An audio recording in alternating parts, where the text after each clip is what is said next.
Anisan'ny nanamarika iterinandro ity ny vaovao nampalahelo ny fodimandry ny Governora ny Banky Foiben'i Madagasikara, Governora mpisolo toerana andriamatoa Guy Richard Ratovondrahona, tompokla Guy Richard Ratovondrahona zany 70 taona no niasanto amin'izany Banky Foiben'i Madagasikara izany. Tonga rano voninahitra ny fanaovam-beloma farany azy tetsy amin'ny fiangonana katolika Ambatonilita tamin'ny atolakandro teo moa ny filoha tetezamita Andry Rajoelina sy ramatoa vadiny miaraka tamin'ny solon-tena-panjakana maro aratsika vetrany izay tetsy amin'ny EKAR Ambatonilita izay miaraka amin'ny Priska Rakotonandrasana sy Raky Rakotomanga.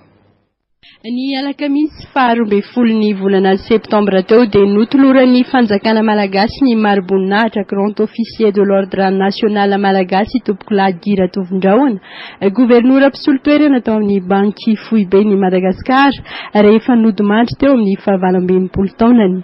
Ny fianakaviam-ben'ny Banky Foibe ihany koa dia tonga namangy teto an-tranony teto Ampasanimalo.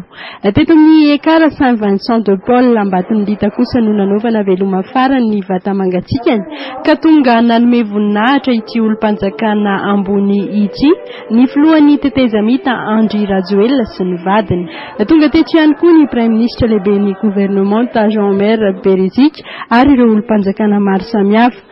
Ny tenan'Andriamanitra nentina teto dia ny hoe mifalia mandrakariva, mivavaha lalandava ary misaorana Andriamanitra amin'ny zavatra rehetra fa izany no sitrapony eo amin'ny Kristy Jesoa ho anareo.